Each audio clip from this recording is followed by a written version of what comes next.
If you're wondering which VPN to use after iVPN has removed port forwarding, as you'll see in this video, or maybe you even tried to use it after using Mulvad, well, maybe you should stick with TorGuard VPN. TorGuard VPN is the top rated VPN here on this channel, and it's been so pretty much from the beginning. Why is that? Well, it's incredibly cheap, supports port forwarding, as you can see right here. It has 8 simultaneous devices, and the kicker is it's actually roughly a third the price of iVPN. iVPN is like $100 a year. They upsell on basic features, and TorGuard does none of that. So here you can see 50% recurring discount. Also, TorGuard has live chat, plenty of other things that iVPN doesn't offer, like a streaming bundle too if you want to unblock geo restrictions, and even cloud services and private cloud, which I've made videos on how to self-host your own VPN and your own network. So check that out if you guys are interested. I don't work for TorGuard. I'm not sponsored by them, but they are one of the top rated VPNs on the channel, and I'm an affiliate for them just like pretty much every other VPN. All right, now let's get into the video at hand. Hey guys, how's it going? My name is Dumbspark. Welcome back to another video. Today I wanted to make a video showing a news piece that came out just today, in that iVPN is now removing port forwarding. Now, in the torrent community, especially on Reddit, port forwarding is deemed mandatory for a VPN to support it, and most commonly Mulvad and iVPN were the go-to options because people shilled them like crazy. However, now not only has iVPN removed port forwarding, Mulvad did too.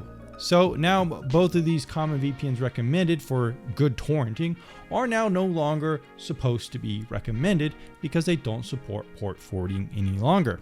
According to iVPN, they are protecting the interests of their customers and ensuring the stability of the service. I'm really interested to see exactly if they explain why. It makes me think there could be some kind of lawsuit going on, maybe some Hollywood companies trying to sue them or something like that. Now, my theory is that if they're using a dynamic type of port forwarding, then theoretically iVPN or Mulvad could see who was forwarding ports, and this could be a way to de-anonymize users. So one reason they might have shut this feature off is to prevent that from happening and being able to submit takedown requests to users, which would be a huge privacy violation. That's just my theory though on why this could be happening. According to iVPN, port forwarding enables activities such as large-scale abuse and sharing of objectionable materials. While the majority of our customers are not using the feature for such purposes, actions of a few can have undesirable consequences affecting the entire network. Apparently, since Mulvad had disconnected this feature, they have seen new customers influx to iVPN, and of course those same Mulvad users who are hosting child porn, it seemed, have now moved on to iVPN. Apparently, there's been a considerable increase in law enforcement inquiries, and erosion of a relationship with data centers could threaten their ability to keep serving customers. We have no insights into how any one specific user uses iVPN, and that needs to stay that way.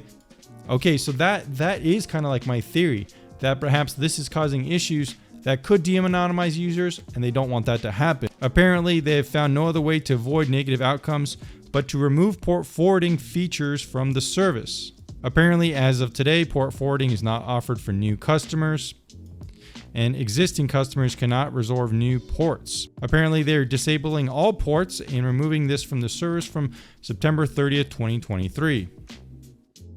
It's interesting because they even recommending using some kind of mesh or something like that, but these services are not really the same thing because they've drastically decreased speeds, and I've tried out Tailscale and it's not very fast. Ironically, there's actually TorGuard Private Cloud, which I've made a couple videos on, which is pretty good and gives me around 600 megabits per second versus like the 10 to 20 I might get with Tailscale. But yeah. Anyways, guys, that's just a little news update here on the channel. If you're someone who liked Mulvad or iVPN and, well, kind of sucks for you, try TorGuard. It still has port forwarding, and it's probably going to be one of the last VPNs to do so. I think. Who knows? We'll see soon.